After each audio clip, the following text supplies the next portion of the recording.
መጽሐፈ ምሳሌ ምዕራፍ 3 ከ1 እስከ 10 ያለው ነው የምንቀጥለው። ይህ ያው እግዚአብሔር ቃል ነው። ልጄ ሆይ ሕጌን አትርሳ፣ ልብህም ትእዛዛቴን ይጠብቅ። ብዙ ዘመናትና ረጅም ዕድሜ ሰላምም ይጨመሩልሃልና። ምሕረትና እውነት ካንተ ይራቁ። በአንገትህ ሰራቸው፣ በልብህ ጽላት ጻፋቸው። በእግዚአብሔርና በሰው ፊትም ሞገስንና መልካም ዝናን ታገኛለህ። በፍጹም ልብህ በእግዚአብሔር ታመን፣ በራስህም ማስተዋል አትደገፍ። በመንገዱ ሁሉ እርሱን እወቅ፣ እርሱም ጎዳናህን ያቃናልሃል። በራስህ አስተያየት ጠቢብ አትሁን፣ እግዚአብሔርን ፍራ፣ ከክፋትም ራቅ። ይህም ለሥጋ ፈውስ ይሆንልሃል፣ ለአጥንትህም ጠገን። እግዚአብሔርን ከሀብትህ አክብር፣ ከፍሬህም ሁሉ በኩራት። ጎተራህም እህልን ይሞላል፣ መጥመቂያህም በወይን ጠጅ ሞልታ ትትረፈረፋለች ይላል። እንጸልይ። ቅዱስና ጻድቅ ይሁንክ የተፈራህ እግዚአብሔር አምላካችን ሆይ እናመሰግንሃለን ስለዚህ ሰዓት። እግዚአብሔር አምላካችን ሆይ ስለነበረን ቀን ከማለዳ አንስተህ በዚህ ቦታ ስላለ፣ መንፈስ ቅዱስ በዚህ ስላለ፣ ቃል በሕያውነት በዚህ ስላለ፣ እግዚአብሔር ሆይ በመንፈስህ እየነካን ያገለገልከን ስላለ እናመሰግንሃለን። በአምልኮ ከኛ ጋር ስላለ በሁሉ ነገር ተባረክ። እግዚአብሔር አምላካችን ሆይ ደግሞ ይህንን ቃል ባርክልን፣ አስተምረን፣ ለልባችን ንገረን። እግዚአብሔር ሆይ ለቃል መልስ የምንሰጥበት ጸጋ አብዛልን፣ በጌታ በኢየሱስ ስም አሜን። እና ያለፈው ሳምንት ላልነበራችሁ ይሄንኑ ነው የቀጠልነው። ስለ እግዚአብሔር ሕግን የእግዚአብሔርን ቃል ስለ መስማት፣ እንዴት የእግዚአብሔርን ትእዛዝ መጠበቅ ብዙ ዘመንና ረጅም ዕድሜ ሰላምም እንደሚጨመር የሚናገረው ነበር የተመለከተው። የሚገርም ነው በጣም። እና ምክንያቱም የዘመንህ ርዝመት እግዚአብሔር ነው ስለሚል፣ የዘመናችን ርዝመት እግዚአብሔር ስለሆነ የእግዚአብሔርን ቃል ማንበብ፣ የእግዚአብሔርን ቃል ማሰላሰል። ያለፈው ሳምንት ተነጋግረን ነበር። እግዚአብሔር ኢያሱን ሲጠራው ምን እንዳለው ታስታውሳላችሁና ኢያሱ ብዙ አከሌድ ነበረው፣ በጣም ብዙ ረዝሜው ቢጻፍ መቼም ከማናችንም በላይ የሚያስደንቅ ረዝሜ የነበረው ሰው ነበርና ከልጅነቱ ጀምሮ ብዙ አልደግሞም ያለፈው ሳምንት ተነጋግረናል። ግን እግዚአብሔር ሲመጣ ብዙ ልምድ ስላለ፣ ከሙሴ ብዙ ስለተማርክ፣ ከኔ ጋር አጠገብ ቆመ ብዙ ልምድ ስላገኘ መርጬሃለሁ ሰክሰስፉል ትሆናለህ አላለው። ያለው ምንድነው? ባሪያዬ ሙሴ ሞቷል እና ይሄንን ሕዝብ እንድታወርስ ጠርጬሃለሁ፣ የረገጥከውን ጫማ አወርስሃለሁ። ግን ነው ያለው አንተ ቃሌን ሙሴ ካዘዘ ትእዛዝ ፈቀቅ አትበል፣ ወደ ግራም ወደ ቀኝም አትበል። ይሄንን ቃል አሰላስለው ያዘው። እንደገና ከምን አይጥፋ? ከአፍህ አይደለም፣ ከአይፓድህ ላይ ከስልክህ ላይ አይደለም ያለው፣ ከአፍህ አይጥፋ ማለት ምንድነው? ሜሞራይዝ አድርገው በአፍ ያዘው፣ የእግዚአብሔርን ቃል ተነጋገረው ማለት ነው። እና ይሄ መዝሙር 1 ላይ ተመልሶ ይወስደናል። እና ምን ያህል የእግዚአብሔር ቃል እንዴት ጠቃሚ እንደሆነ ዳግም እንደተወለድንበት ስለሆነ ሁለተኛ አይደለም። የእግዚአብሔር ቃል ሁለተኛ አይደለም። ዛሬ የእግዚአብሔር ቃል ሁለተኛ ብቻ ሳይሆን ሶስተኛና አራተኛም ሆኗል። ስለዚህ ብዙ ጊዜ የተለመዱ ነገሮች አሉ። በእግዚአብሔር ቃል ከመኖር ይልቅ ጊዜያዊ በሆኑ በመልእክት በሚመስል ነገር ዛሬ ሰዎች ስለሚመላለሱ አስቸጋሪ ነው። በእግዚአብሔር ቃል ሰዎችን መምከር ወይም የእግዚአብሔርን ቃል አንብቡ ማለት ለአንዳንዶቹ የብሉይ ኪዳን ዘመን ነው ይላሉ። በቃል መኖር ያኮ የብሉይ ኪዳን ዘመን ይሏቸዋል። እና እንግዲህ አዲስ ኪዳኑ ስፕረሶ የሚሉት ነው፣ እንደወረደ የሚሉት ማለት ነው። አንዳንዶች ከእግዚአብሔር ጋር ከስብሰባ መጣሁኝ እንደማለት ነው፣ ተሰብስቤ ነበር እንደሚሉት አይነት ነው። እና it doesn't work። የእግዚአብሔር ቃል ቃሉም በማንበብ እግዚአብሔር ቃሉም በመስማት ደስ እንደሚለው እግዚአብሔር በምንም ደስ አይለውም። የእግዚአብሔርን ቃል መስማት፣ የእግዚአብሔርን ቃል መታዘዝ፣ ለእግዚአብሔር ቃል መኖር ምርጫ አይደለም። ዳግም የተወለድንበት በአዲስ ኪዳንም ስለሆነ ያዕቆብም ጴጥሮስም ላይ ስለሚናገር ማለት ነው። ዳግም አስቦ የወለደን በምንድነው? በቃሉ ነው። ይህ ቃል እስትንፋሰ መለኮት ስለሆነ የእግዚአብሔር መገለጽ ስለሆነ ስተታ አልቦ ስለሆነ ኢነረንት የሚባለው ማለት ነው። ሕያው ስለሆነ የሞተ ስላልሆነ በመናነብበት ጊዜ ባይገባንም ውስጣችን ገብቶ የሚሰራው ስራ ስላለው የእግዚአብሔር ድምጽ ስለሆነ ይሄንን ቃል እንድናከብር ተነጋገረና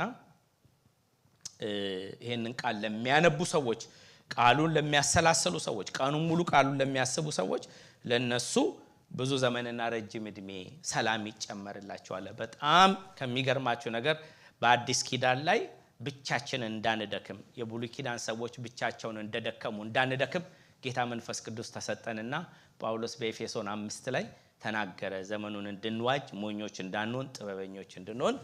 ጥበበኝነታችን ምንድነው? የእግዚአብሔር ፈቃድ ምን እንደሆነ እንድናስተው። የእግዚአብሔር ፈቃድ ምንድነው? በመንፈስ ቅዱስ መሞላት ነው። ዘመኑን ስንዋጅ ስንሞላ ከሙላት ውስጥ አንዱ ምንድነው? እርስ በርሳችን በመንፈሳዊ ቅኔና በዝማሬ እርስ በርሳችን የእግዚአብሔርን ቃል እንድንነጋገር። ከአራቱ በረከቶች አንዱ መንፈስ ቅዱስ የሚሰጠን እሱ ነውና የእግዚአብሔርን ቃል እናቃለን ነው፣ የእግዚአብሔርን ቃል እናነባለን ነው፣ የእግዚአብሔርን ቃል ሜዲቴት እናረጋለን ነው ይላል። ስለዚህ ነው አንተን እንዳልሰውር ቃልህን በልቤ እንዳልበድል ቃልህን በልቤ ሰወርክ ስለሚል ብዙ ጊዜ ብንሰብከው ትክክለኛ የሆነ ነገር ሁላችንም ልንሰማው የሚገባ ነው።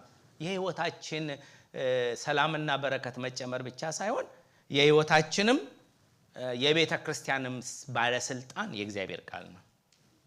ይሄንን ወቁ። የማንንም ነገር ባለስልጣን ማን ነው? የእግዚአብሔር ቃል ነው። ባለስልጣን ነው። የእግዚአብሔር ቃል ሱፕሪም ኦቶሪቲ እንለዋለን በስነ መለኮት። ሱፕሪም ኦቶሪቲ ያለው የእግዚአብሔር ቃል ማንንም ሰው ከእግዚአብሔር በስተቀር ሊንበረከክለት የሚገባ ነው። ኢቭን መላእክትም ቢሆኑ ለእግዚአብሔር ቃል ነው። ይህ ሱፕሪም ኦቶሪቲ ነው። የእግዚአብሔር ቃል ሲናገር በስልጣን ይናገራል። የሚናገረውን ደግሞ አሜንና አዎን ብለን እንድንቀበል ግዴታ አለበት። ስለዚህ ወደ ድሮ እንመለስ ማለት ነው። ወደ አሮጌው መስቀል ወደ ድሮአችን ተመልሰን ለእግዚአብሔር ቃልና ለመንፈስ ቅዱስ የተገዛ ህይወት ፕሊስ እንያዝ። ያ ነው ትራንስፎርሜሽን የሚኖረን። በዛ መንገድ ስንሄድ ነው ምሕረትና እውነት ካንተ ይራቁ፣ በአንገት ምሰራቸው፣ በልብ ጽላ ጻፋቸው፣ በእግዚአብሔርና በሰው ፊትም ሞገስና መልካም ዝናን ታገኛለህ ይላል። በነገራችን ላይ እውነት ለመናገር አሁን ፕሮቴስታንቲዝም ከእግዚአብሔር ቃል ይግዝ ፖለቲካል ሆኗል። ፕሮቴስታንቲዝም ፖለቲካል ፕሮቴስታንቲዝም ሆኗል። ከእግዚአብሔር ቃል ይግል የፖለቲካ ማካሄጃ፣ የፖለቲካ ሐሳብ ማንሸራሸሪያ፣ የፖለቲካ መግለጫ ሆኖ ቀርቷል ማለት ነውና በጥንቃቄ ታይዱን እየተጠነቀቀን እንደሚዋኝ ሰው በብዙ መከራ በብዙ ጭንቅ በብዙ ዲሲፕሊን እግዚአብሔር መንግስት የሚገቡ ሰዎች ከሆነን ለህያው እግዚአብሔር ቃል ቦታ ልንሰጥ፣ ለህያው እግዚአብሔር ቃል እውነቴን ነው ማለት ጊዜ አይበቃም። ስለ እግዚአብሔር ቃል እንዴት የእግዚአብሔር ቃል እንዴት አሶልትድ እንደሚደረግ፣ የእግዚአብሔር ቃል እንዴት አምቡሽ እየተደረገ እንደሆነ፣ የእግዚአብሔር ቃል እንዴት እየተሰባበረ እንደሆነ፣ የእግዚአብሔር ቃል ላይ የዘመተበት ዘማች ብዛቱ ልነግራችሁ አልችልም። የዘመቻው ብዛት ልነግራችሁ ከፖለቲካል መሪዎች ጀምሮ እስከ ስተት ትምርቶች ጀምሮ እስከ ምን ጀምሮ እግዚአብሔር ቃል ላይ እንዴት የእግዚአብሔርን ቃል ለማቅጠንና የእግዚአብሔርን ቃል ለጥቅም ለማዋል የእግዚአብሔርን ቃል ለተለያየ ነገር ለማዋል የሚደረገው ርብርብ ስታዩ በቃ ኢየሱስ ሊመጣ ነው ብላችሁ እንድትሉ ያሰኛቸዋልና በጣም ነው የሚያሳዝነው። በጣም ነው የሚያሳዝነው። ሆነስትሊ እኔ ጥናቴን ሳጠና በእግዚአብሔር ቃል ላይ ነው ያጠናው ያሉትና በጣም ነው ማዝነው። በቃ የዓለም የምታዩ በሙሉ እግዚአብሔርን ቃል ለመቦጫጨቅና ለማጥፋት የተነሳ ነው በሙሉ። በቃ ከግብረ ሶዶማዊነት ጀምሮ ዓለማዊነት እስከሚፈልጉ ክርስቲያኖች ጀምሮ የፖለቲካ መሪዎች ጀምሮ እግዚአብሔርን ቃል በመጥቀስና ቸርች በመሄድ ጀምሮ በሙሉ በግራም በቀኝ እኔም ማወራው ስለሌላ ሃይማኖት አለ ኢቫንጀሊካል ነው፣ ስለ ኢቫንጀሊካል ነው ማወራው። እና እንዴት የእግዚአብሔርን ቃል ከእግዚአብሔር ሕዝብ ላይ ነጥቆ ጉልበት አልባ አድርጎ በእግዚአብሔርን ቤት ባዶ ለማድረግ የሚሮጠው ሩጫ በጣም ያሳዝ። ከዛ አልፎ ደግሞ ደና የምትሉ ደግሞ ትንቢት በሚመስል መልኩ ደግሞ የእግዚአብሔርን ቃል የሚጋፋ የእግዚአብሔርን ቃል ስልጣን የሚያኮስስ ለእግዚአብሔር ስልጣን የማይገዛ መልእክት ደግሞ ይዘው ይመጣሉ በየቤተ ክርስቲያኑ። መልእክት መጥፎ እኮ አይደለም፣ ግን ወንፊት ላይ መቀመጥ አለበት። የእግዚአብሔር ቃል ወንፊት ነው። በዛ ወንፊት ተጣርቶ ማልፍ ነገር ሁሉ ማለፍ የለበትም። አለቀ፣ ማለፍ የለበትም። ምክንያቱም ይሄ ሱፕሪም ኦቶሪቲ ነው። በቃ ይሄ ስልጣን ምንም ነገር ሊገዛለት የሚገባ ባለስልጣን ቃል ነው። በቃ አለቀ። ይሄ ነው ሞራል ቪዥናችንን ስለተሸረሸረ፣ ሞራል ቪዥናችን ስለደቀቀ፣ በእግዚአብሔር ቃል ላይ የመታነጽ አቅማችን ስለደከመ ሁሉ ጊዜ ስሜታዊያን፣ ሁሉ ጊዜ በስሜት የሚነዱ፣ ሁሉ ጊዜ ሰው በነገረን ነገር በቃ የቦይ ውሃዎች ሆነናል። ሊትራሊ የቦይ ውሃ ሆነናል። ቤተክርስቲያን መነቃነቅ አይገባትም ነበር፣ ባለቱ ላይ ተመስርታ ነበር። ግን አይደለም። ዛሬ ቤተክርስቲያን የቦይ ውሃ ነች። እዚህ ጋር መጥቶ አንዱ ባለ ቁጥር፣ አንዱ በዚህ በቀደደ ቁጥር፣ አንዱ በዚህ በቀደደ ቁጥር በቃ እና ጥንቃቄ ይጠይቃል በጣም። የእግዚአብሔር መንግስት በጭንቅ ነው መግባት ያለበት፣ በጭንቅ ነው የምንገባው። ጳውሎስ በጭንቅ እንገባለን ነው ለእግዚአብሔር መንግስት ውስጥ። ለምን? ምክንያቱም ጠባብ ስለሆነ መንገዱ፣ በጠባቡ በር መሄድ ስለሚገባን ብዙ ነገር በብዙ ይሄ ነው ብዬ ልነግራችሁ ማልችለው ነው። እኔ በቃ አንዳንድ ቀን ቁጭ ብዬ አዝናለሁ በቃ ስሰራ ሳየው እንዴት ግራ ቀኙም ሁሉ ኢቭን የሚያገባው የማያገባው ብታውኑ ባታምኑ እነ ማርክስ እንኳን ሳይቀሩ እግዚአብሔር ቃል ውስጥ ገብተዋል። የእግዚአብሔር ቃል ለማፍረስ ማርክስ የምትሉት ኮሙኒዝም ለምን? ምክንያቱም they know ይሄ ህይወት ያለው እንደሆነ they know ይሄንን ከጃችን ቢቀሙን የዘላለም ህይወታችን እንደሚቀሙ ያውቃሉ።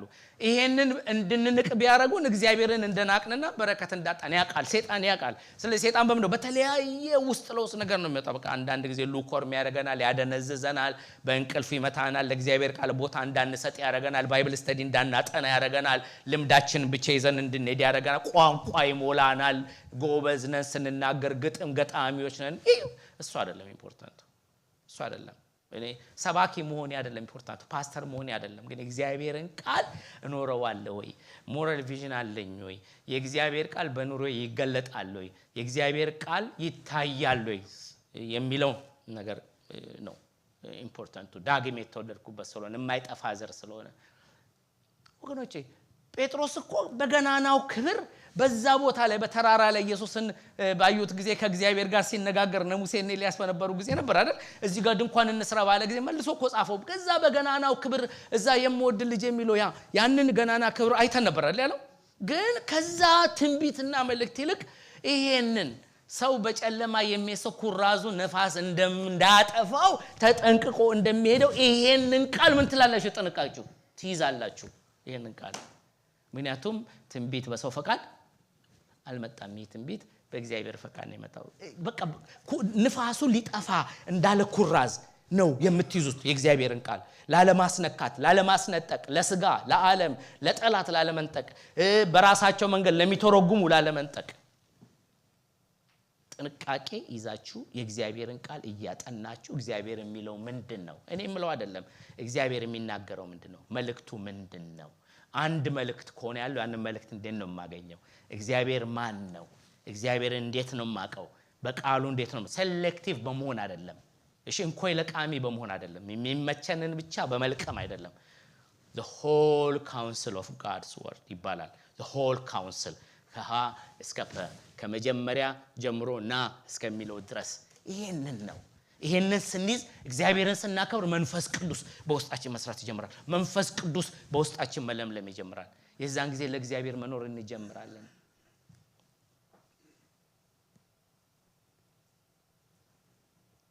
የራሳችንን ትርጉም እናቆማለን መስጠት።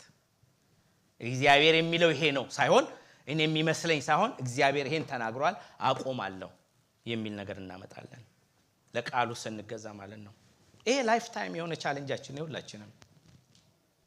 የሚገርም ነው። ምሕረትና እውነት ካንተ አይራቁ ይሄን ተነጋገርን። ባንገት ሰራቸው፣ በልብ ጽላ ጻፋቸው፣ በእግዚአብሔርና በሰው ፊት ሞገስና መልካም ዝናን ታገኛለህ ይልና በፍጹም ልብ በእግዚአብሔር ታመን፣ በራስ ማስተዋል አትደገፍ፣ በመንገድ ሁሉ እርሱን ምን በል እወቀው።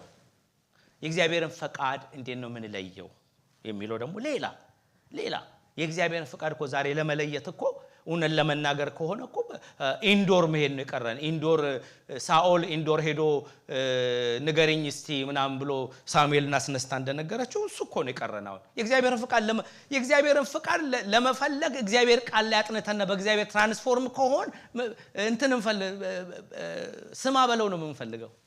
ስማ በለው ነው የምንፈልገው። እግዚአብሔርን ቃል ሲጄ ላይክ እንዴት ነው ድሮ ባለ ራእይ ነበር አሉ በነ ሳኦል ዘመን ታስታውሳላችሁ። ባለ ራእይ ይባል ነበርና ፍለጋ ሄዳሉ። ቸግሮኛል ሲገለጥልኝ የተባለ እግዚአብሔር እዚህ ሆኖ ይያለ በልቤ ውስጥ ሆኖ ይያለ መንፈስ ቅዱስ እየቃተተ ይያለ መንፈስ ቅዱስ በእኔ ውስጥ ሆኖ እየጸለየ አብና ወልድ መኖሪያ እናረጋለን ባለ በዚህ ውስጥ እግዚአብሔርን ማድመጥና እለት በመኖረው ኑሮ ከእግዚአብሔር ጋር መንገዴን ማስተካከል ሲገባኝ የእግዚአብሔር ፈቃድ እኮ ለኔና ለእናንተ ላይፍ ስታይል ነው።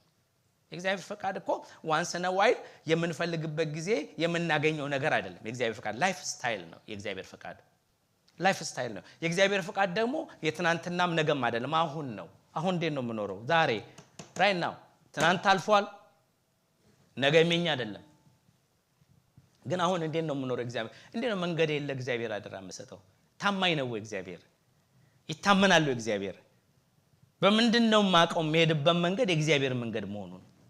በምንድነው ማቀው ያስኩት ሌን የእግዚአብሔር ሌን መሆኑን? በምንድነው ማቀው? ሰው ነው ወኛው የሚነግረኝ? ደውዬ ሰው ጋር ይሄኛው ሌን ቀኝ ሌን ይያለው 77 ላይ የእግዚአብሔር እንደሆነ አጣራልኝ ነው ምለው? ወይስ የኩበት መንገድ የእግዚአብሔር ነው ብያቀዋለሁ? እንዴት ነው ማቀው? እንዴት ነው ለእግዚአብሔር አደራ መስጠው መንገዴን ለተለት እንደ እግዚአብሔር ቃል የምኖረው? የእግዚአብሔር ፈቃድ እንዴት ነው መለየው? ለምንድነው ሰው የሚለይልን የእግዚአብሔር ፈቃድ? እንዴት ነው እስከመቼ ድረስ ነው ሰው ለይቶ ለምንኖረው? የእግዚአብሔር ፈቃድ በህይወታችን ራሳችን መለየት አንችልም ወይ? ሁለት ነገር አለ። አንችልምም እንችላለንም ነው። አንችልም ማንችለው ለምንድነው? አእምሮአችንን ይሄን ዓለም እንዲመስል ትራንስፎርም ካረግነው አንችልም።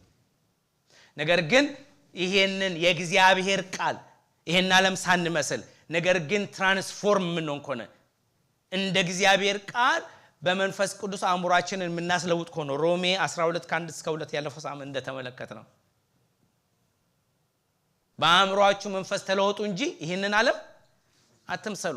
ስለዚህ ይሄን ዓለም አለመምሰሌና በአእምሮዬ መለወጤ ለእግዚአብሔር ቃል አእምሮዬን እንዲለውጥ ለጥለት መስጠቴ ነው የእግዚአብሔር ፈቃድ ፍጹም በጎና ደስ የሚያሰኝ አክሰፕተብል የሆነ እዩ።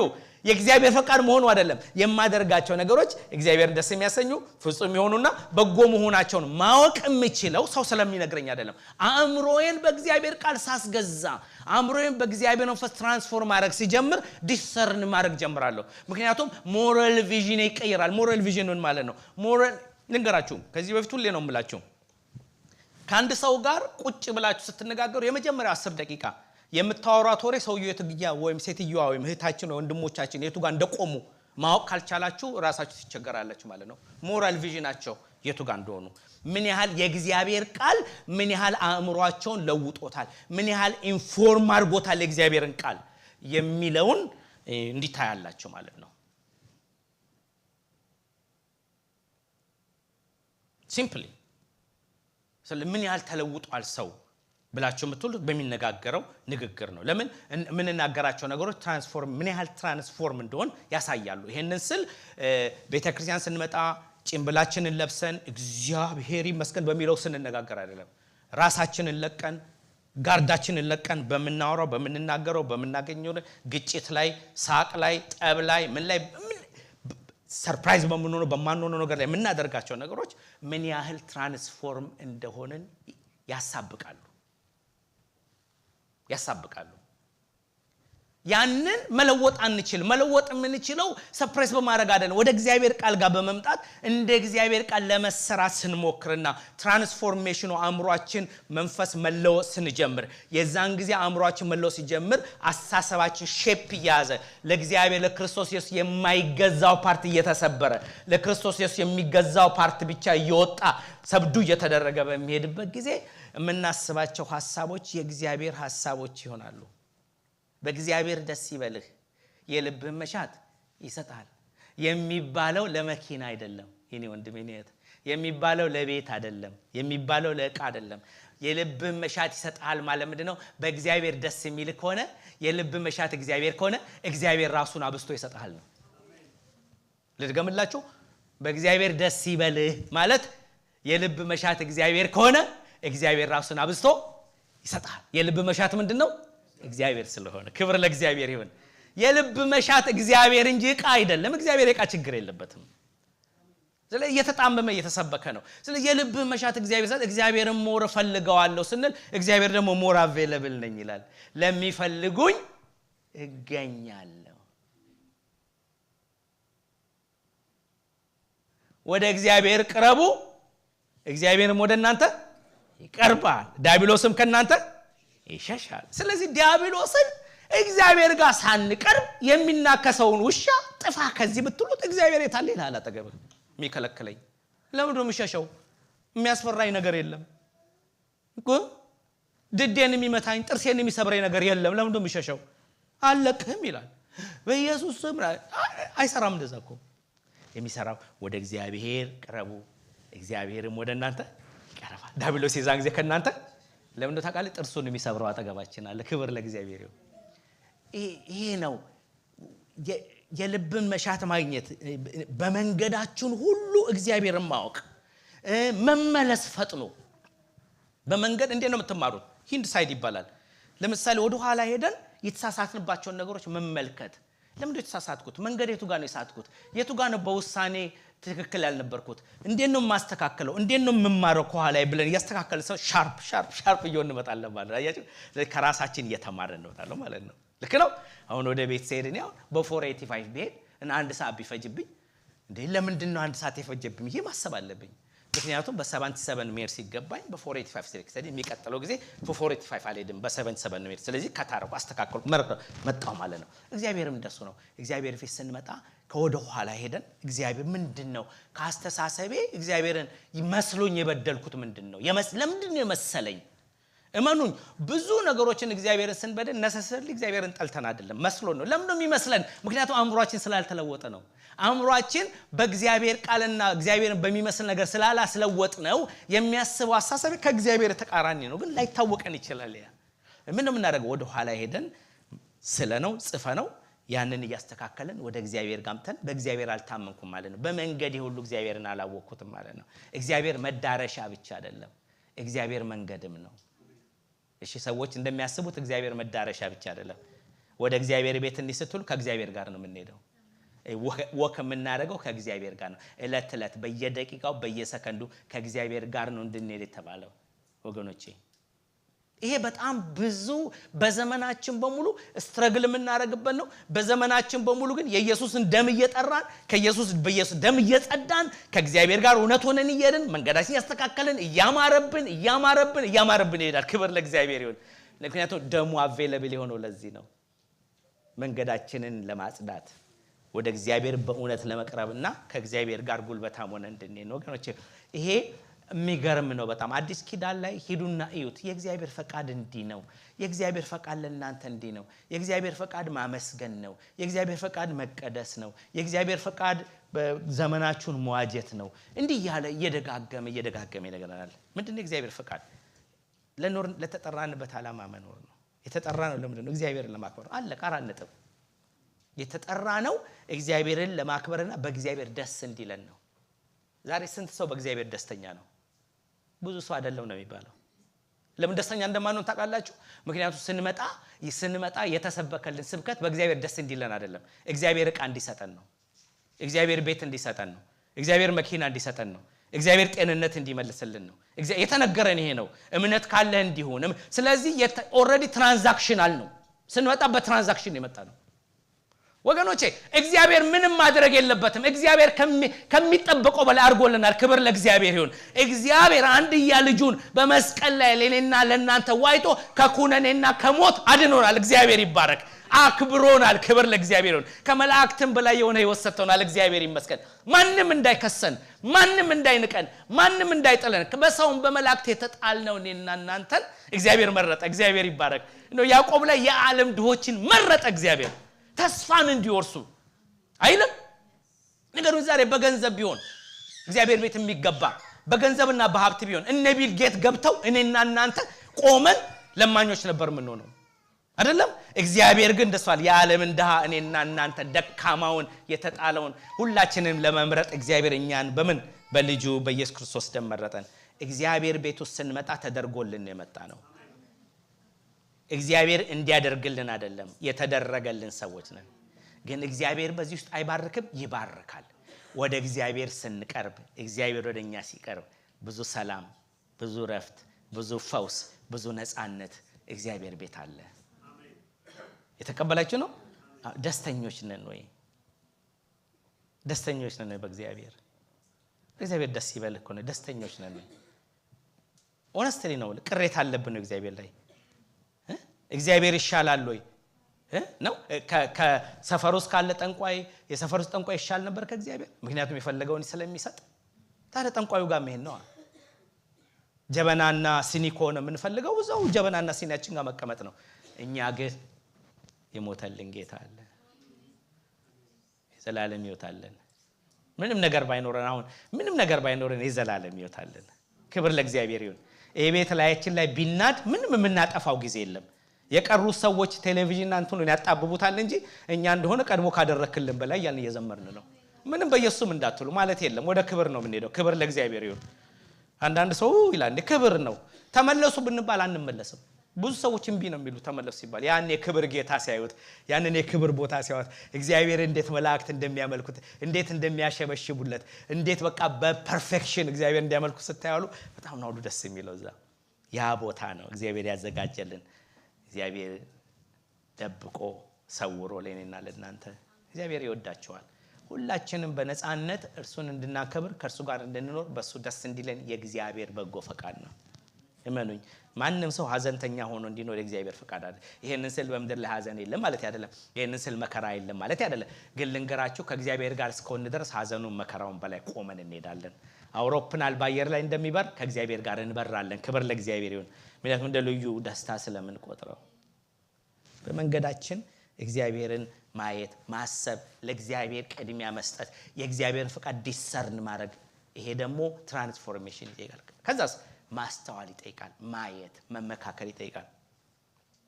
እግዚአብሔር ፈቃድ በቀደም ጀምሬ አልጨረስኩላችሁም። እሱም ብዬ ወደ መጨረሻ ላይ ይውላችሁ እግዚአብሔር ፈቃድ ስታስቡ በቀደም እንዳልኩት ሶስት አይነት ፈቃድ ብዙ ይላሉ፣ ግን ጀራሊ ወደ ሶስት ተርጓ። አንደኛው እግዚአብሔር ሉዓላዊ ፈቃዱ ነው። ሶቨሬን ዊል ማለት እግዚአብሔር ዓለምን የፈጠረበት መላእክቱን ዓለምን ፍጥረትን የሚያስተዳድርበት ነው። ይሄ ከነና ከናንተ ሐሳብ ውጪ ነው። እግዚአብሔር ያስተዳድራል አይደል? ነገ ሰኞ ነው አይደል? በምን አወቅን? ሰኞ እንደሚሆን እግዚአብሔር ስለፈጠረው አስተዳዳሪው ማ ስለሆነ እግዚአብሔር ስለሆነ ሰው ስላልሆነ። ስለዚህ ኢየሱስ ካልመጣ ነገ ምንድነው? ሰኞ ነው። ምክንያቱም እግዚአብሔር ታማኝ ስለሆነ ማለት ነው። ሁለተኛው የእግዚአብሔር ፐርፌክት ዊል ፍጹም ፈቃድ የሚባል። ሶስተኛው ፐርሚሲቭ የሚባለው ነው። እግዚአብሔር እሺም እምቢም የማይለው ፈቃድ ነው። ብዙዎቻችን እዛው ውስጥ ነው የምንወድቀው። እግዚአብሔር እሺም እምቢ የማይልም ዝም ነው የሚለው። ኃጢአት አልሰራንም አልበደልነውም፣ ግን ፐርፌክት አይደለም። እግዚአብሔር የሚፈልገን በረከት ውስጥ አይደለም ያለ ነው፣ ግን ምንም አይደለም። ግን በኋላ ግን ኮንሲኩዌንሱን ግን እግዚአብሔር አይሸከመው፣ ራሳችን ነው የምንሸከመው ኮንሲኩዌንሱን። በቀደም እንደነገርኳችሁ ነው የሎጥን ታሪክ ነገርኳችሁ። የአብርሃምን ታሪክ ተነጋገርን አይደል? ሎጥን እግዚአብሔር ውጣ ሲለው ማንን ይዞ ወጣ? አብርሃምን ውጣ ሲለው ማንን ይዞ ወጣ? ሎጥን ይዞ ወጣ። ስለዚህ እግዚአብሔር የወንድምን ልጅ ይዛ አትውጣ ማለት የለበትም። እሱ እግዚአብሔር ውጣ ወደማሳይ ምድር ሲለው አብርሃም አይ አንተ እኔን ብትጠራኝ እኔ ግን ካንተ በላይ ለወንድሜ ልጅ አዝናለሁ ብሎ ሲል እግዚአብሔር በመሃል ገብቶ እንግዲህ ከኔ በላይ ታዝናለህ ብሎ እግዚአብሔር አይከራከረውም። ምክንያቱም እስከ ወጣ ድረስ የሚፈልገው እግዚአብሔር አብርሃም መውጣት ነው። አንዳንድ ነገር እግዚአብሔር የሚተወን ጊዜ አለ፣ ሰፊ ቦታ ትቶ የሚተወን። ግን መሳሳት የለብንም የእግዚአብሔር ፈቃድ እንዳይመስለን ማለት ነው። አንዳንድ ነገር ጥንቃቄ ይጠይቃል። ፐርፌክት ዊሉ ነው ወይ የእግዚአብሔር ፍጹም እኔ የምባረክበት ቦታ ነው ያለውት የሚለውና እንደዚህ አይነት ነገሮች ነው ብዙ ሰዎችን ሲጎዳ የሚታይ ነው። ስለዚህ አይታችኋል አይደል? አብርሃም እንዴት እንደተሰቃየ አይታችኋል በሎጥ አይደል? ከሞት ሁሉ እንዴት እንደተረፈ ተመለከተና የአብርሃምን ታሪክ ተመለከተን። ከአጋር ጋር የነበረውን ችግር ተመለከተን። እንዴት እግዚአብሔር ዝም እንዳለውና በዛ ፐርሚሲቭ ዊል ግን እንዴት ዋጋ እንደከፈለ እሱ ብቻ አይደለም፣ እስራኤል ዋጋ ከፈለ በኋላ ያዕቆብ ዋጋ ከፈለ በኋላ ከእግዚአብሔር ጋር ዋሽቶ በብዙ ነገር ብዙ መከራ ሊከፍል የቻለበት ያ ፐርሚሲቭ ዊል ውስጥ የተወሰኑ ውሳኔዎች ናቸውና ሁሉ ቀን ስንወስን ታዲያ ምን ማለት ነው? እንዴት ነው እግዚአብሔር ፐርፌክቱን ማቀው? በመጀመሪያ ደረጃ በአእምሮ መንፈስ መለወጥ፣ ሁለተኛ ስሜታዊነትን ማቆም፣ ሶስተኛ ጊዜ መውሰድ። በጣም የምናከብራቸው እግዚአብሔር ሰዎች ጋር ቁጭ ብሎ መነጋገር ውሳኔ ላይ ከመድረስ በፊት። ምክንያቱም በእኛ ሀገር ኮመን ይባላል ተመካክረው የሳቁት ሳቅ በጣም ደስ ይላል ይባላልና ስለዚህ እንደዛ ስለሆነ ሰው ሲመካከር ጥሩ ነው። ሁሉ ጊዜ ተደብቃችሁ ወይም በራሳችሁ ውሳኔ እንድትወስኑ የሚገፋችሁ ስሜት ሲኖር አስቆሙ። ለምንድነው ሰው ሳላማክር ማድረግ የሚገባኝ ለምንድነው ብላችሁ አስቡ። አንድ ኤግዛምፕል ልስጣችሁ። ፒክኒክ ነበር እንድሮና እዚህ ፒክኒክ ስናደርግ ኮንከርድ ላይ ጎረቤቴ ሁሉ ጊዜ መጥቶ ኩክ ያደርግልናል። ታቆታላችሁ አሁን ሞቷልና ኩክ ያደርግልናልና ኩክ ሲያደርግልን እንትን ገዝተን ኩክ ማድረጊያውን ገዝተን ምን ይላል እዚህ ጋር ኩክ ማድረጊያ ይዞ መግባት አይቻልም ይላል ቦታው። እና ከዛ ቦታ ላይ ከዛ ማርቲ እንዴ ነው ሰው አለኝ ዝም ብለን ኩክ እናርጋ አለ በቃ እናርግና ሰውየው ከመጣ ሶሪ ያላየ ነው ምን ላለናል አሁን ከነገር ነው ኩክ አታርጉ ስለሚልም ጉዳችን ነው ስለዚህ እንዳላየ ነው ስሊፕ አርገን ከዛ በኋላ እንሄዳለን ይሄን አንዳንድ ጊዜ የእግዚአብሔር ፈቃድ ስንፈልግ ከቸኮልን ሰዎች እንዳይሰሙ ካረግን የሚያጣደፍ ነገር ሲመጣ ቆም በሉና ለምንድነው የምጣደፈው ከታይም ጋር ለምንድነው የምጣለው የሚገርማችሁ ነገር ስሜትና ሰይጣን ከታይም ጋር ነው ጠባቸው በቃ ጊዜ ያልፍብሃል ሊያልፍብ ነው ምና እርር ይበልበሉት ምን ይመጣል እርር ይበል እግዚአብሔር እኮ የጊዜ ጌታ ነው ክብር ለእግዚአብሔር እግዚአብሔር በጊዜ አይገዛም እግዚአብሔር በጊዜ አይታለልም እግዚአብሔር ዴድላይን የለውም ስለዚህ ብዙ ጊዜ የምትወስኗቸው ውሳኔዎች ትምርትን በተመለከተ ምናም በተመለከተ የምትወስኑ ዴድላይን ያላቸው ሆነው መጸለይ የሚያቅታችሁ ጊዜ የማይሰጣችሁ ከሆነ ሞትና ሽረት እስካልሆነ ድረስ አትቸኩሉ ለጊዜ ብላችሁ አንድ ሁለተኛ ለብቻችሁ አትወስኑ ለምን ነግራችኋለሁ ምክንያቱም ለብቻችሁ ወስናችሁ ግን መከራውን ግን አብሮ የሚቀበል ብዙ ህዝብ አለ አብሯችሁ የለም አለ ስለዚህ ዞር ብላችሁ ማሰብ ነው ይሄን ነገር ወስናለሁ ለምሳሌ የሆነ ሀገር ልሄድ ነው ተነስቼ ሙቭ ለሀገር አስቤያለሁ ግን እስቲ ቆይ ጓደኞቼን ቤተሰቦቼን ላማከር ይሄ ነገር አላማከርም ዝም ብዬ ሄድና ከዛ በኋላ እንዴዳለሁ ከመል እስቲ ቆይ ላማከር ምክንያቱም ኢንቮልቭ ያደርጋል የእግዚአብሔርንም ህዝብ ቤተሰብን ኢንቮልቭ ያደርጋል ስለዚህ እስቲ ኮሌክቲቭ የሆነ ዊዝደም ልውሰድና ቁጭ ብዬ እስቲ ጊዜ ልውሰድበት ብላችሁ ብትሉ ሲፍቲ ያደርጋል እግዚአብሔር በዛ ውስጥ እና ጊዜ ይተሰጣላችሁ ከስሜት ከጠላት ወከባ ከመናመን ከችኮላ አይናችሁ ምናም ስለሚበራ ነገሮች እየጠሩ ይመጣሉ ዊዝደም ኮሌክቲቭ ዊዝደም እና እግዚአብሔር የሚያስቀድም አለ ሌላው ደግሞ እንደ እግዚአብሔር ቃል አንዳንድ ነገሮች የኔ ያልኩልም ነን ሞራል የሚባል ጋይዳንስ አለ ባይብል ላይ ነን ሞራል ማለት ያልተጻፉ አሁን ለምሳሌ ሻርለት ሄዱ ሚል አልተጻፈም ተጽፏል አልተጻፈም ዲሲ ሄዱ ግን አሁን ዲሲ ሊሄን ነው ብዬ ባሰብ ምንድነው ማረጋው ቁጭ ብዬ መጀመሪያ ቤተሰቤን አናገራለሁ ከዛ ሽማግሌዎችን አናገራለሁ ከዛ በኋላ ቤተክርስቲያን አናገራለሁ ምን ይመስላችኋል ብዬ ከዛ በኋላ ደግሞ ሌሎች ወንድሞች እናቶችና ለምንድነው እነዚህ ሁሉ ነገሮች ኢንቮልቭ ያደርጋቸዋል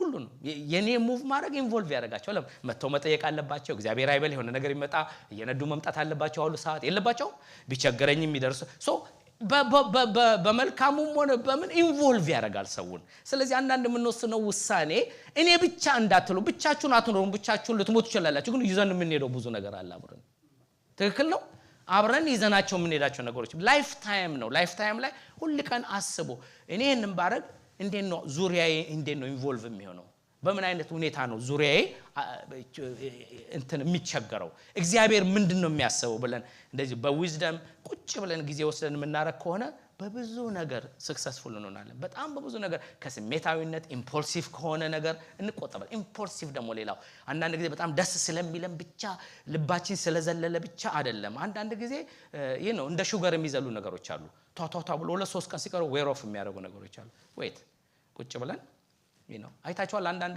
ጊዜ ዲለሮች አይታችኋል እንዴት እንደሚያጣድፋችሁ ተቅማጥ እኮ ናቸው እንዴ በቃ እንዴ እና ጊዜ ልውሰድ ስትሉ አይፈቅዱላችሁም በቃ አይፈቅዱላችሁም እና ታዲያ ይዞኝ ሄደና አንድ ቀን መኪና ሊገዛ ከዛ መጀመሪያ ሰውየው ምን እንደሚፈልግ አወቀ እና ዱራቢሊቲ እንደሚፈልግ አወቀሱ ገብታችኋል ምን ምቾት ነው ዱራቢሊቲ ነው ነዳጅ ሴቭ የሚያደርግ ነው መጀመሪያ አሰስ ያደርጓቸዋል ከዛ ጠንካራ መኪና እንደሚያወድ አወቀና ከዛና ይሄ ጠንካራ ነው አለውና ይዞ ገባ ማለት ነው እስቲ እንዲ ነው እንጂኑ ነው ምናምን ነው በቃ ልነግራችሁ አልችልም በቃ ምናምን ሲል እኔ ወይ ደምነት ቆይ እንዴ ምናምን ስለው አሁን ዘጋኝ ወደ ከዛ ብድ ይለኛል ሄይ you're not buying I want you to leave my office አለኝ ማለት ነው ኦፊሱን ለቅቄ ወጣው በቃ እሱና ሰውየው ቀሩ ማለት ነው ብቻው እና እሱ ደግሞ I'm sorry እሱ ማይሳተፍ ከሆነ እኔ ማልሳተፍ ብሎ ጥሎ ወጣ ሄደን በቃ ጥለን ማለት ነው ፖይንት እኔ ሰይጣንንም እንደዚህ ነው የማየው አንዳንድ ጊዜ ብቻችንን ቁጭ አረ የምትፈልጊው ነው እንዳትነግር ለገሌ እንዳትነግር በፍጹም እንዳትነግረው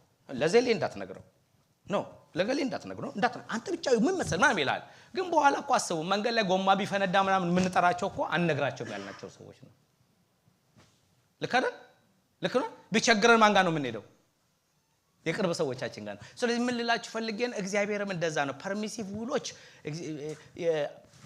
አርጉም አታርጉም ላይለን ይችላል እግዚአብሔር ግን በኋላ ኮንሲኩዌንሱ ግን ለኛ ብቻ ሳይሆን ለቤተ ክርስቲያን ብቻ ሳይሆን ለሌሎችም ሰዎች ይተርፋል።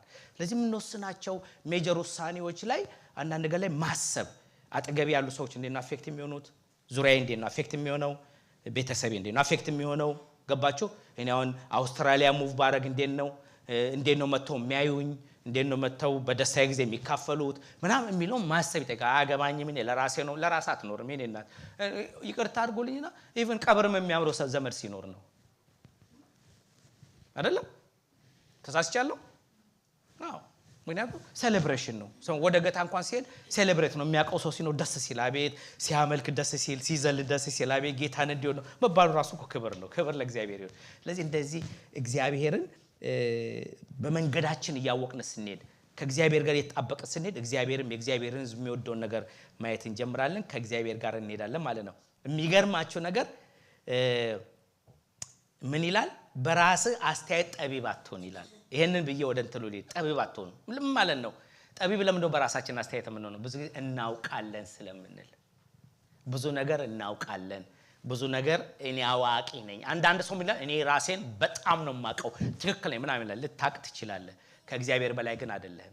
እግዚአብሔር ደግሞ አጠገብ ያሉትን ሰዎች ይጠቀማል የሚወዳቸውን ሰዎች ይጠቀማል እግዚአብሔር አገልጋዮቹን ይጠቀማል። አንዳንድ ጊዜ ደግሞ እግዚአብሔር ከፈለገ የሚያናድዱንም ሰዎች ሊጠቀም ይችላል አልሰማ ካልከው ለማስቆም ጆሮአችን ከተከፈተ ማለት ነው። እግዚአብሔር ባንዱን በሌላው የሚናገራል ሰው ግን አያስተውለውም። ስለዚህ እግዚአብሔር ይናገራል ክፍት ከሆነን ከፈቀን ጊዜ ከሰጠነው ለእግዚአብሔር እግዚአብሔር እንዲናገር ጊዜ ከሰጠነው ከረጋን ርግት ብለን ምን ይኮነ እግዚአብሔር በመንገድ ውስጥ ግልጽ ያደረገ ይመራናል። እና ስለዚህ በራስ አስተያየት ምን አትሁን ጠቢብ አትሁን የእግዚአብሔር ጥበብ ብቻ ይምላብን ክብር ለእግዚአብሔር ይሁን። እግዚአብሔርን ፍራ ይላል ከክፋትም ራቅ ይህም ለሥጋ ፈውስ ይሆንልሃል። እግዚአብሔርን መፍራት ይሄን ብዙ ጊዜ ተምረናል ምን ማለት ነው ታውቃላችሁ? እግዚአብሔር መፍራት ትልቅ ነገር እንደሆነ የጥበብ ሁሉ ምንድነው እግዚአብሔር መፍራት መጀመሪያ ነው አይደል? ልክ ነው አዎ እግዚአብሔር አንዱ ኳሊቲ ከኔና ከናንተ የሚፈልገው መፍራት ነው። ዛሬ ግን እንደሱ አይደለም ዛሬ እግዚአብሔርን ይወዳል ነው የምንባለው እንጂ እገሌ እግዚአብሔርን ይወዳል ነው እንጂ እግዚአብሔርን ይፈራል አንሰማም። እገሌ በጣም ነው እግዚአብሔርን የሚወደው መፍራትስ ይፈራዋል ወይ? የሚገርማችሁ ነገር ነው እንትን ያዕቆብ ስንማር ስለ እምነትና ስለ ስራ እየተማርን ነበረው ብለትና ምን ይላል አንተ እግዚአብሔር እንደሆነ ታምናለህ መልካም ታደርጋለህ አይደል አጋንንትም ያምናሉ ደግሞ ይንቀጠቀጡለታል። እኔና እናንተ ግን አንቀጠቀጥም እነሱ ይፈሩታል ይንቀጠቀጥም ያቃሉ ጆሮአቸውን ቆራርጦ እሳት ውስጥ እንደሚጥላቸው ይላል። ስለዚህ እግዚአብሔር መፍራት ምንድነው? ለምንድን ነው ነምበር 1 ኳሊቲ ሆኖ እግዚአብሔር ፊት የቀረበው? አብርሃምን እግዚአብሔር እኔን እንደምትፈራወቁ ታስታውሳላችሁ? ልጁን ሊሰዋ ባለ ጊዜ ተው ብላቴናው ላይ እጅን አጫነበት ምንድነው ያለው? እኔን እንደምትፈራ አውቄያለሁ። ሰይጣን ዓለምን ሁሉ ዞሮ እግዚአብሔር ልጆች ጋር በቆመ ጊዜ እኮ እግዚአብሔር ስለ ኢዮብ የተናገረው ምንድነው? አንዱ እኔን እንደሚፈራ አየሆይ ምን ማለት ነው? እግዚአብሔርን መፍራት ማለት እሱ እግዚአብሔር ነው አከብረዋለሁ ከሱ ጋር በእውነት እኖራለሁ ፈራዋለሁ የሚለውን ነገር እታዘዛለሁ ለቃሉ ስልጣን እገዛለሁ እሱ እግዚአብሔር ስለሆነ ስለ እግዚአብሔር መፍራታችንን እናሳያለን። በቃ ለስልጣኑ ስንገዛ አሁን አሜን ብለን እግዚአብሔር ነው ፈራዋለሁ። እኛ ጋር እንኳን ይባላል ፈሪሃ እግዚአብሔር አለው ገሌ ይባላል። እውነቴን ነው የምላችሁ ፈሪሃ እግዚአብሔር እኛ ድሮ ቤታችን ግቢያችን ላይ ወይን ነበረን ትልቅና ወይኑ እንዲ እንትን ማማ ተሰርቶለት በጣም ብዙ ነው የሚያፈራው እና ካቶሊኮች የመጡ ሊወስዳሉ በጣም ብዙ ነው የሚያፈራው ይውጅና ወፎች ያስቸግሩናል እና ሲያስቸግሩን ሌሊት ነው የሚመጡትና የሚበሉትና በቆርቆሮ ምናምን አድርገን ከመኝታ ቤት ስለሚደክመን እንስበዋለን ሲመጡ ሌሊት ላለመነሳት ማለት ከዛ ትእዛዝ ተሰጠና ተወሰነ አንተ ጧት ተነሳለን እየተነሳን ምናምን ለመጠበቅ ማለት ነው። እና በጣም አንድ ቀን ተናደርንና ወንጭፍ ከዛንና መግደል ጀመርን ማለት ነው። ከዛ አባታችን ሲያይ ሞቷል። እናንተ ለእግዚአብሔርን አትፈሩም ማለት ነው። አሁን እነዚህ ወፎች ገና ለገና እንትን በሉ ብላችሁ ትገላላችሁ ተባልን ማለት ነው ወፎቹን። ስለዚህ ሁለተኛ እንዳትገሉ ወንጭፋችን ተወሰደ እንዲው አባሯቸው ተብለን ማለት ነው። የገረመኝ እሱ አይደለም እግዚአብሔርን አትፈሩም የሚለው ወፎችን ለመግደል የሚገርም እኮ ነው እግዚአብሔርን መፍራት ነው። ይሄንን ስል ወይ ለምተገ እንትኑ እሳቤው ራሱ ይገርማል። ኢቭን እኛ መንፈሳዊነትን በልጣቸዋል የምንላቸው አባቶቻችን እንኳን ስለ ተፈጥሮ ህግና ስለ እግዚአብሔር ያላቸው ነገር ይገርመኛል። ፈሪሃ እግዚአብሔር የላችሁም ወይ ስትገሉ? እግዚአብሔርን መፍራት ምንድነው አለ ወይ መፍራት? በዚህ ዘመን አብርሃም እኮ በተሰደደበት ሀገር እኮ እቴነች ያለበት ዋና ምክንያት ለምን ሲለው በዚህ ምድር ላይ እግዚአብሔርን መፍራት ስለሌለ ይገሉኛል በየፈራ እግዚአብሔርን ፈራልን ነው። እግዚአብሔርን ምን ፈራው? በቤታችን እግዚአብሔርን ፈራዋለሁ ነው። በትዳራችን ላይ እግዚአብሔርን ፈራዋለሁ። ባለስልጣን ነው ወይ እግዚአብሔር? በባልና በሚስት መሃል እግዚአብሔር ባለስልጣን ነው ወይ? ነው ወይ? በእናትና በልጅ በአባትና በልጅ በወንድምና በወንድም በቤተክርስቲያንና በአገልግሎት በመንግስትና በዝማል እግዚአብሔር መፍራት አለ ወይ? እኔ እግዚአብሔርን እፈራለሁ የሚል ነገር እንናገራለን። አይ እኔ ይሄን ላረግ ነበር ግን እግዚአብሔርን ስለምፈራው አላደርግም እንላለን ነው እንላለን። እንደዚህ ነበረ። አባቴ ነው እሱ ከኔ ታላቄ ነው፣ እናቴ ነኝ ታላቄ ናት። እግዚአብሔር ቃል አክብር ስለሚል እኔ እግዚአብሔርን ፈራዋለሁ ብለን እናከብራለን ነው። ትልልቆቻችንን ወንድሞቻችንን እህቶቻችን ሆነስቲ ነው እግዚአብሔርን መፍራት የመጀመሪያው መታወቂያችን ነው መሆን ያለበት። የመጀመሪያው በቃ እኔ መናገር አለብን እግዚአብሔርን ፈራለሁ። ለምን? ምክንያቱም እግዚአብሔር ቃል አንድም ቦታ ላይ ተቀደሱ ሲል በፍቅር ኑሩ አይልም። እግዚአብሔር ፍርሃት ቅድስናን ፍጹም እናድርግ። በምን? በእግዚአብሔር ፍርሃት። እዚህ ነው ይፈራለው ብለን ስንል እግዚአብሔር ደስ ይሏል በጣም። በቃ እኔን የሚፈራ ነው ልጄ እኔን ትፈራለች ብሎ ይላል ማለት ነው። ሌላው ስለ የመጨረሻውን ልጨርሳላችሁ። ቁጥር 9ን ተመልከቱ። እግዚአብሔርን ከሀብትህ አክብር፣ ከፍሬም ሁሉ በኩራት ጎተራህልን ይሞላል፣ መጥመቂያም ወይን ጠጅ ሞልታ ትትረፈረፋለች። ዛሬ ይሄንን እስከ ማታም ቢሆን አትወጡም፣ በሩ ይዘጋል። በደንብ ነው የምንነጋገረው። እሱ ጋር ነው የምንነጋገረው። ዋናው ቡክ ነው። ምክንያቱም እንደዚህ ሰብኬ ስለማላቅ ማለት ነው። ስለ ገንዘብ ዛሬ ሰብካለሁ። ስለ ሀብት ነው መሰብከው። ሀብታችን እንዴት ነው የምንይዘው? የእግዚአብሔር ቃል ምን ይላል? እግዚአብሔርን ከሀብትህ ምን በል አክብር። ለምንድን ነው እንደዛ ያለው? ለምንድን ነው ስለ ሀብትና ስለ እግዚአብሔር በጣም በተደጋጋሚ የተነሳ? ለምንድን ነው ኢየሱስ ክርስቶስ ለገንዘብና ለሰይጣን አትገዙ ብሎ ያለ? ለምንድን ነው ኢየሱስ ክርስቶስ እስቲ አይታችኋል? ለገንዘብና ለእግዚአብሔር አትገዙ ነው ያለን አይደል? ብሎና አይደል? ለሰይጣንና ለእግዚአብሔር አላለንም። ለምንድን ነው ገንዘብ ኢምፖርታንት የሆነበት ምክንያት? ሀብት ለምንድን ነው ኢምፖርታንት? እግዚአብሔርን ማክበር። ምክንያቱም ገንዘብ የእግዚአብሔርን ሰዎች በቤተ ክርስቲያን ያሉ ሰዎችን የእግዚአብሔርን ሰዎች በሙሉ ቀስ ብሎ አመንምኖ የገደለ መርዝ ነው ገንዘብ። ገንዘብ ኃይለኛ ነው። አንድ ጊዜ ማቴሪያሊስቲክ መሆን ከጀመረን ገንዘብን መውደድ ከጀመረን አደገኛ ነው። አንድ እግዚአብሔር ሰው ምን አለ? ገንዘብ እባብ ነው አለ፣ አረንጓዴ እባብ ኮብራ ነው አለ። ልትቀይሩት ማትችሉት። the only thing መርዙን መንቀል የሚችል ሰው በገንዘቡ እግዚአብሔርን የሚያከብርና ለጋስ የሆነ ሰው ነው። ካለዛ አንድ ቀን መንደደፉ አይቀርም በዛ እባብ። ሰውየው ቤተክርስቲያን አገልጋይ ነውና በጣም ሀብታም እየሆነ ሲመጣ ማቴሪያሊስቲክ ሆነና በጣም ብዙ ሀብት አተረፈና ከዛ በኋላ ቀስ እያለ ከቤተክርስቲያን መሸሽ ጀመረ። በጣም ሀብት ሲያስበው ገብቷቸዋል። አስራቱ መባው ብዙ ነው። እንዴት ከ5 ብር እኮ ትንሽ ነው። ከ50 ሺህ 100 ሺህ ሲሆን እኮ ያማል። ይሄው ሄደና በቃ ማቴሪያሊስቲክ ሆኖ በቃ ትልልቅ ቤት ገዝቶ ሚሊዮን ቤት ገዝቶ ምናምን ሲኖር በቃ ውድ የሆነ BMW ከፋብሪካው ኦርደር አስደርገው ምናምን አንድ ቀን በሃይዌይ የነዳ ሲሄድ አደጋ ደረሰበት እና መኪናው ተሽከርክሮ ገደል ውስጥ ገባ፣ ወደቀ እና አንድ ትራክ ሹፌር ሲያልፍ ጩኸት ይሰማል። ምንድነው? ሲቆም መኪናው ገደል ነው። ሰው ሲያይ ደም በደም የሆነ ሰው ይጮሃል። ከዛ ቀስ ብሎ ሄደና ሲያይ ሰውዬው ይጮሃል። ሰር ይለዋል።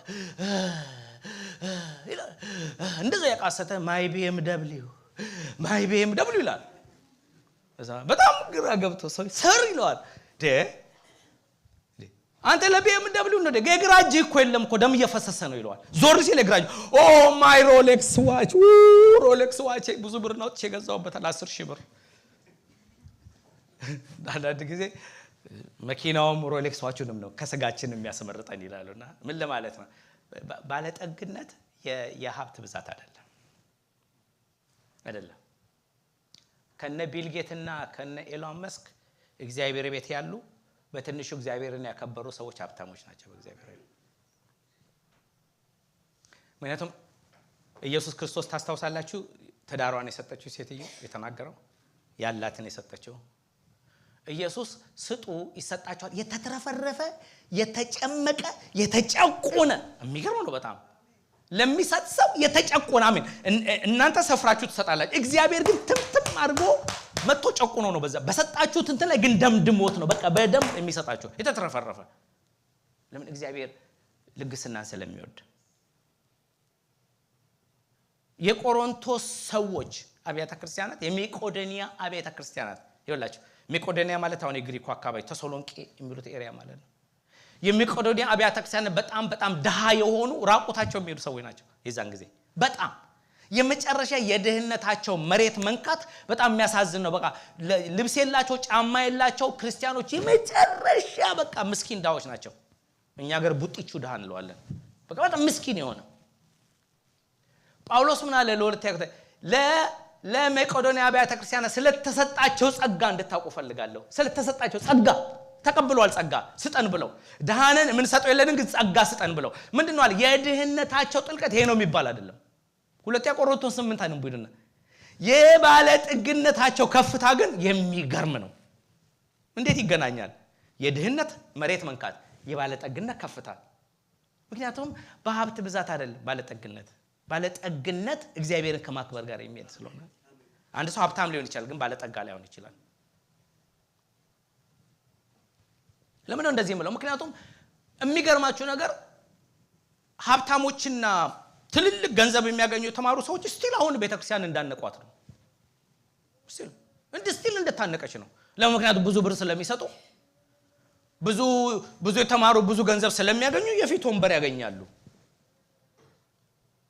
ሌላው ደሃው ግን ከኋላ ነው ያለው ግን ባለጠጋው ማን ነው እኔ አይደለም ABC ኒውስ የዛሬ 20 ዓመት ABC ኒውስ የሰራው ሪሰርች ፒተር ቤኒንግ ብታዩ እየዞረ ኢንተርቪው አድርጎ አሜሪካንን ባለጠጋ ሆኖ ያገኘው በትንሽ የሚከፈላቸው ሎወር ፔመንት ያላቸው ሰዎች ናቸው በቤተ ክርስቲያን ውስጥ ABC ነው የሰራው ቻሪታብል ኦርጋናይዜሽን የሚረዱ ህዝብ የሚረዱ ገንዘብ የሚሰጡ እለት ኑሯቸውን የሚያሸንፉ ሰዎች ናቸው እነዛኞቹ ካላቸው ጋር እንኳን ሲተሳሰብ ምንም አይሰጡም ዛሬ እንዳይመስላችሁ ቢል ጌት 2 ቢሊዮን ሰጠ ቢባል እና እኔና እናንተ 100 ብር ሰጠምን እኛ እኮ ልንበጥ እንችላለን ካለው አኳያ ስለ ብሩ አይደለም ፕሮፖርሽኑ ነው የሚታየው ልክ ነው ስለዚህ ይሄንን ጸጋ ተሰጣቸው ይሄንን ጸጋ አለና ምን ልልፈልጌ ነው ልልፈልኩ ለምንድነው ገንዘብ የሚወራው ገንዘብማ መወራት አለ በምክንያቱም ገንዘብ አምላክ ስለሆነ ይሄ የምታዩት ጦርነት ሁሉ በምንድን ነው የተነሳው እስቲ ኤኒ ጦርነት ገንዘብ የሌለበት ጦርነት ንገሩኝ አይነግሯችሁም ገንዘብ ነው ብለው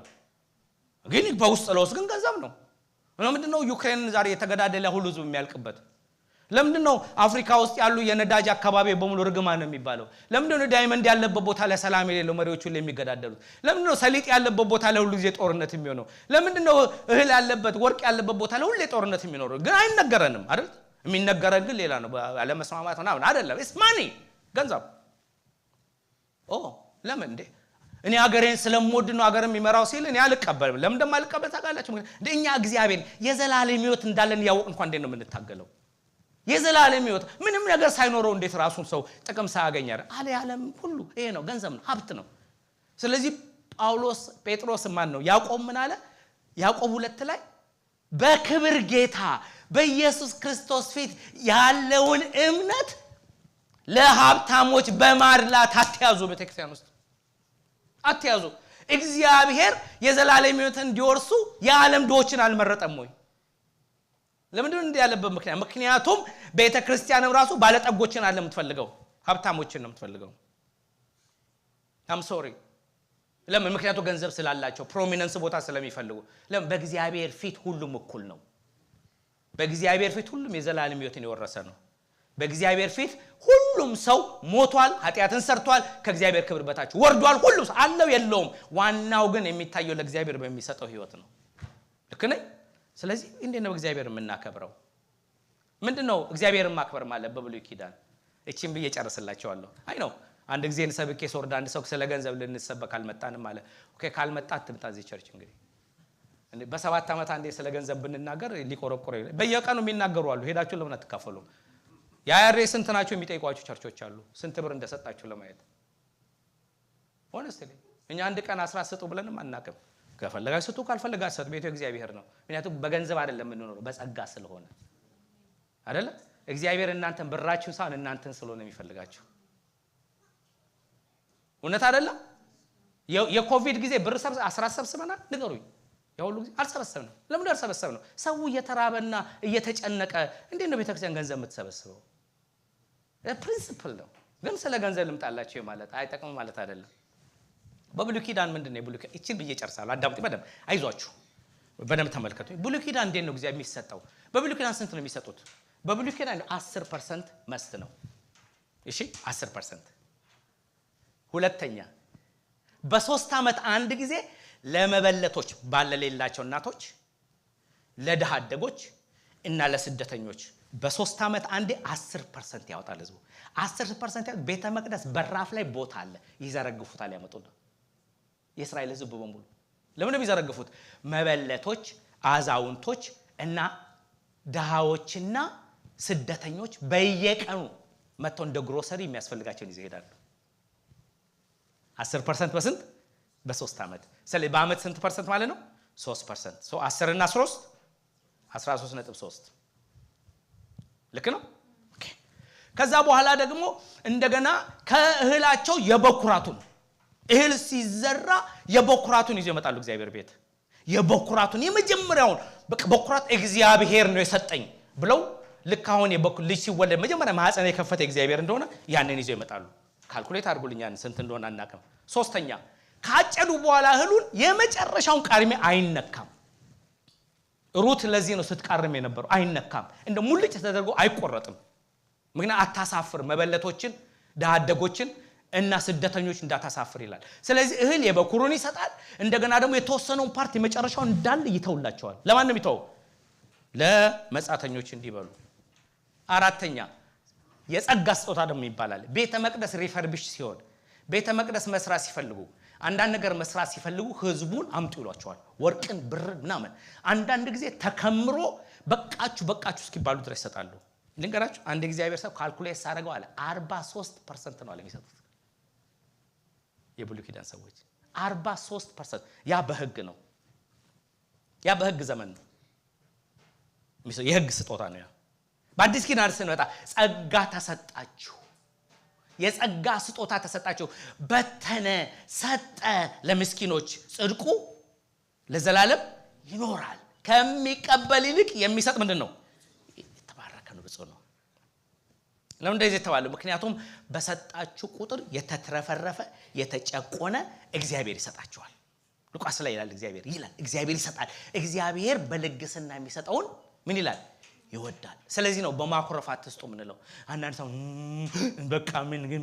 በቃ ያዩኛል። አሁን እኮ አንዳንድ ሰው ባልሰጥ እኮ እዛ የሚያስገቡ ሰዎች ሲሜና ያሉ፣ አይዟችሁ፣ አትፍሯቸው።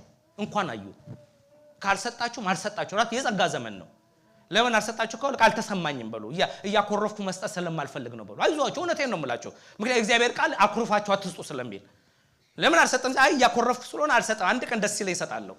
በቃ ለምን ሰውን አትፍሩ፣ እግዚአብሔርን እንፍራ። አሜን፣ ክብር ለእግዚአብሔር ይሁን። ስለዚህ በዚህ በአዲስ ኪዳን ዘመን የጸጋ ስጦታ ይባላል። አስቡ፣ በብሉይ ኪዳን 43% ከሆነ በአዲስ ኪዳን በጸጋ እንዴ ነው የምንሰጠው? ምን ያህል ነው የምንሰጠው በጸጋ ስጦታ? ምን ያህል ነው ዞር ብለን የምናየው ሰዎችን? ምን ያህል ነው የሚገርማችሁ ነገር it's not about only church።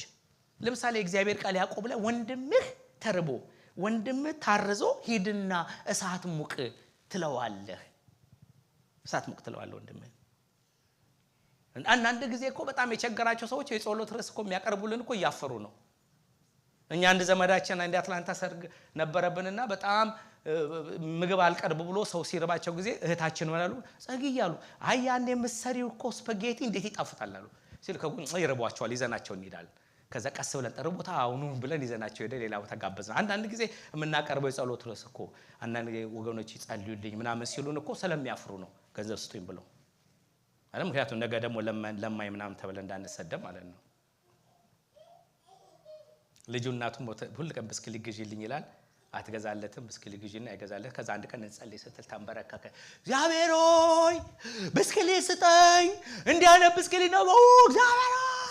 እናትየው በጣም ግራ ገባትና እኔ እንደ እግዚአብሔር እኮ ይሰማላችሁ እንደ እግዚአብሔር ሰምቶኛል ላንቺ ነው የምጸልየው አላት እንድትሰሚኝ እዚህ ጋር ጸሎቱ ላንቺ ነው አንዳንድ ጊዜ ሰዎች ጸሎት ምናምን ብለው ሲያቀርቡ ለምንድን ነው የሚያቀርቡት እግዚአብሔር ቃል ተያዩ ይላል እንዴት ነው አንዱን የሚያየው እግዚአብሔር የሚገርማችሁ ነገር ስለ ሀብትም ከተነሳ አልቀረ የእግዚአብሔር ቃል የሚናገረው ነገር ልንገራችሁ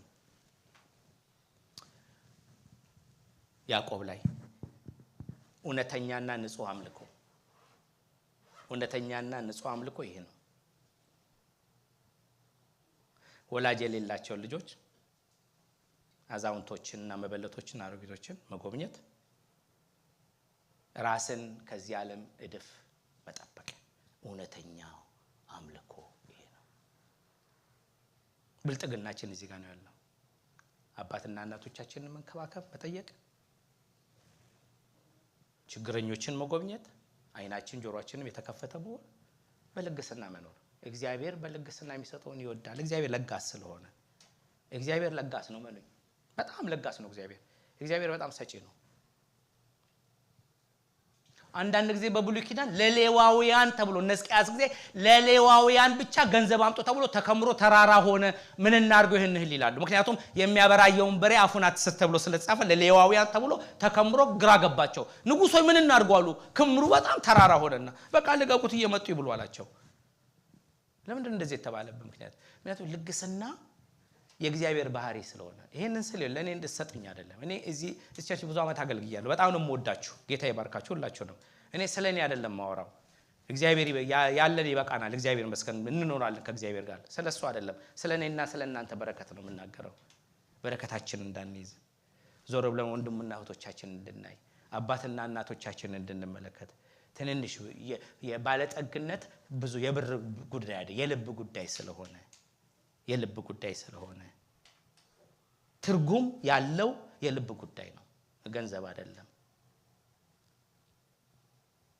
እና አይነው የኢሚግራንት ኮሚኒቲ ገባናል ምክንያቱም የመጣነውም ገንዘብ ሰርተን ምን ብለን ሴቭ አድርገን ኢትዮጵያ ደግሞ ቤት ሰርተን መኖርም ፈልጋለን የታወቀ ነው ግን ከዛ በላይ ግን እግዚአብሔር ትልቅ ነው እግዚአብሔርን እኔ እውነቱን ልንገራችሁ እኔ ማምንበትን ልንገራችሁ እኔ ሰው የግድ 10% ብሎ ጽፎ እንዲያመጣ አይደለም እኔ ማምነው በጸጋ እንዲሰጥ ነው ሰው በጸጋ ከሰጠ 90% ነው ሊሰጥ ይችላል 80% ነው ሊሰጥ 100 ነው ሊሰጥ ይችላል 20ንም 10ንም 15ንም ሊሰጥ ይችላል ዋናው ግን በጸጋ ከሰጠ ዋናው ለዳነኝ ራሱን ለሰጠ ለኢየሱስ የምሰጠው የለም ካለ ሌላው ደግሞ ባለጠግነት ካለኝ ማካፈል ነው ብሎ ካሰበ ባለጠግነት እሱ ነው አክብር እግዚአብሔርን አክብር ከምንህ ከሀብትህ አይደል ምንድነው ውጤቱ ምንድነው የሚለው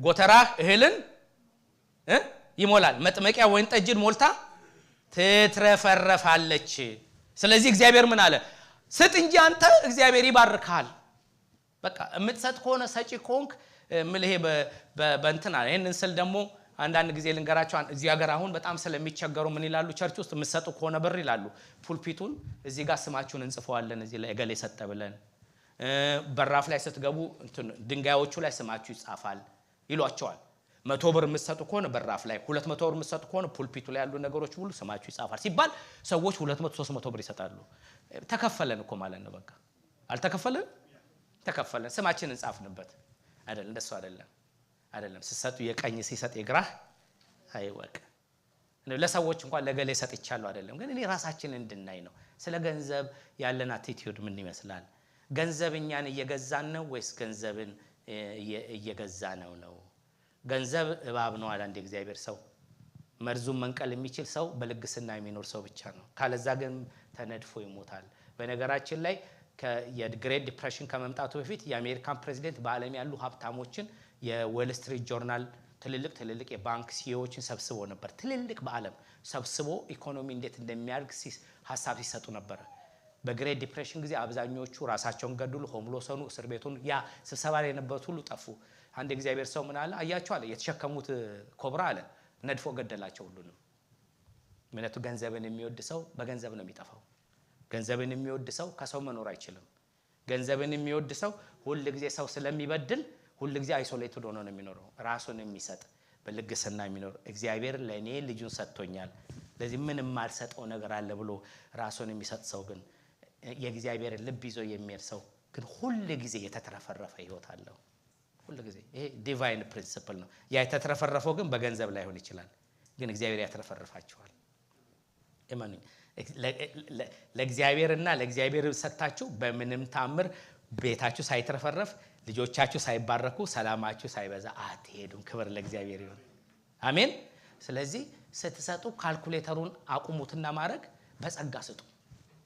በጸጋ ስጡ ደስ እንዳላችሁ ስጡ ለእግዚአብሔር ስትሰጡ ለእግዚአብሔር ነው የሰጣችሁት ለሰው አይደለም የሰጣችሁት ቤቱ እግዚአብሔር ስለሆነ ስለ ገንዘብ አንሰብክ ማለት ገንዘብ ግን ኢምፖርታንት ነው ብዙ ሰዎችን ያጠፋ ብዙ ቤተክርስቲያን የሚያገዳድል መንግስታትን ጦርነት የሰደደ ብዙዎችን ያስከፋ ብዙ ጠብ የሚያመጣ ገንዘብ ነው ለምን መርዙ ስላልተነቀለ ሲል ጉልበት አለው ያንን መርዝ መንቀል የምንችለው በልግስና በመዋደድ በመሰጣጣት አንዱን በመርዳት ደግሞ ለእግዚአብሔር ስራ ደግሞ ያለንን በመስጠት ደስ ይበል እስቲ ከሚቀጥለው ሳምንት እስቲ አስራትና መባችሁን ከመስጣታችሁ በፍቃድ ቁጭ በሉና ደስ ብሎኝ ነው የምሰጠው ብለ ራሳችሁ ጠይቁ አይ ደስ ብሎኝ አይደለም በህግ ዘመን ነው ምኖረው ካላችሁ አስቀምጡት ደስ እስኪላችሁ ጠብቁ ምን ማለት ነው እንዴ ምና አዎ የህግ ዘመን አይደለም አይ ካልሰጣችሁ አትገደሉም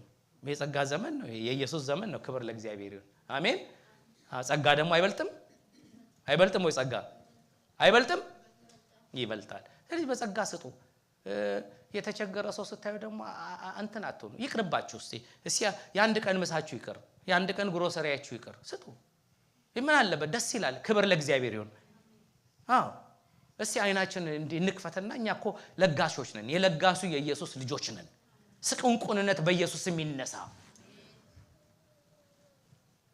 እንነሳና እንጸልያለን